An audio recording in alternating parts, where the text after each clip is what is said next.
नमस्ते मेरे प्रिय दर्शकों। आज मैं आपको एक तस्वीर दिखाना चाहता हूं।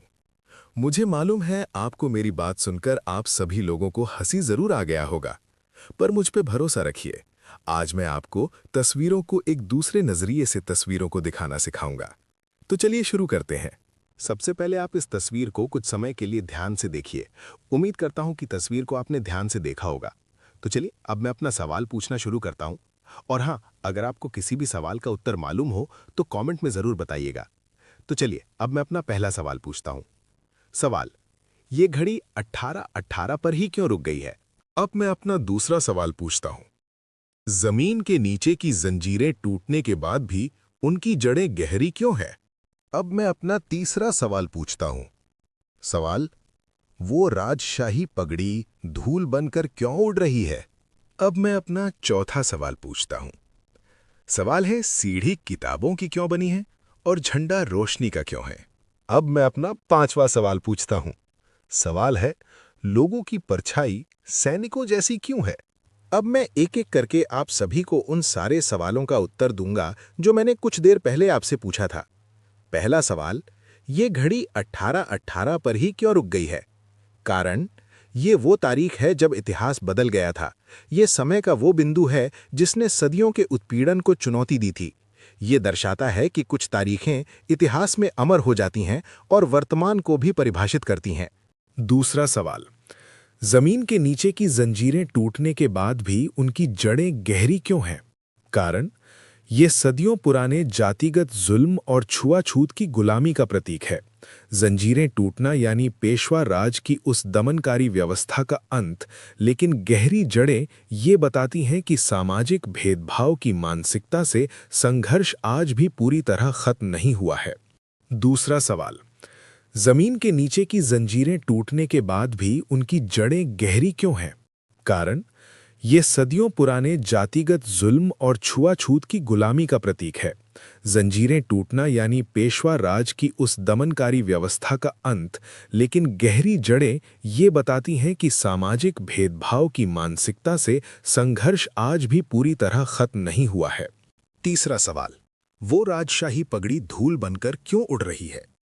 कारण, ये उस समय की दमनकारी सत्ता, पेशवा शासन के अहंकार के पतन का प्रतीक है। ये दिखाता है कि कोई भी सत्ता, चाहे कितनी भी शक्तिशाली क्यों न हो, अगर वो अन्याय पर टिकी है तो एक दिन वो धूल में मिल जाती है। चौथा सवाल, सीढ़ी किताबों की क्यों बनी है और झंडा रोशनी का क्यों है? कारण, ये बाबा साहब अंबेडकर द्वारा दिखाया गया रास्ता है। संघर्ष केवल युद्ध के मैदान में नहीं होता। असली मुक्ति शिक्षा यानी किताबों की सीढ़ी और आत्मसम्मान यानी नीला आकाश और प्रकाश का झंडा के माध्यम से मिलती है। पांचवा सवाल, लोगों की परछाई सैनिकों जैसी क्यों है? कारण, ये स्मृति का प्रतीक है। आज जो लोग वहां श्रद्धांजलि देने आते हैं, वे उन्हीं 500 वीर महार सैनिकों के वंशज या वैचारिक उत्तराधिकारी हैं।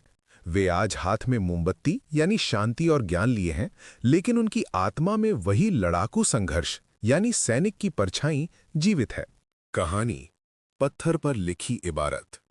ये कहानी है एक ऐसी जमीन की जिसने सदियों तक खामोशी से आंसू पिए थे।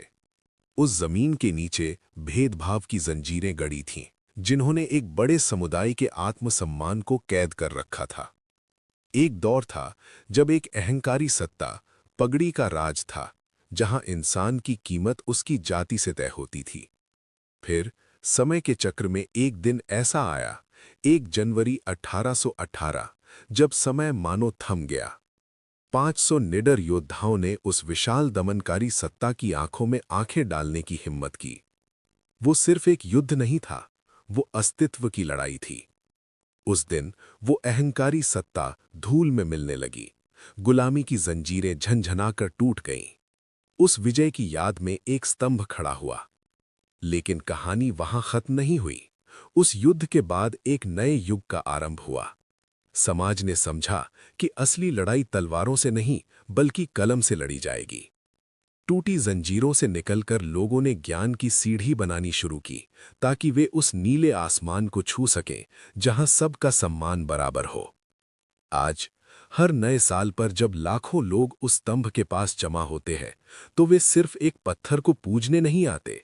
वे अपनी परछाइयों में उन पूर्वजों के शौर्य को महसूस करते हैं और खुद को याद दिलाते हैं कि ये आज़ादी और आत्मसम्मान बहुत बड़ी कुर्बानियों के बाद मिला है, जिसे ज्ञान के प्रकाश से ही बचाए रखा जा सकता है।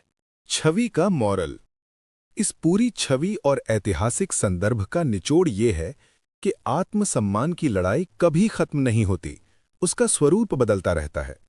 शौर्य और स्मृति। इतिहास को याद रखना जरूरी है, क्योंकि जो समाज अपने संघर्षों को भूल जाता है वो अपना भविष्य नहीं बना सकता। विजय स्तंभ केवल पत्थर नहीं, वो अस्मिता यानी आइडेंटिटी का प्रतीक है। असली ताकत। शारीरिक गुलामी को यानी जंजीरों को तोड़ना पहला कदम था, लेकिन मानसिक गुलामी को तोड़ने के लिए शिक्षा यानी किताबों की सीढ़ी ही एकमात्र हथियार है। समानता। कोई भी सत्ता हमेशा के लिए नहीं रहती, खासकर वो जो दूसरों को दबा कर रखती है। अंततः सत्य और न्याय के प्रकाश की ही जीत होती है।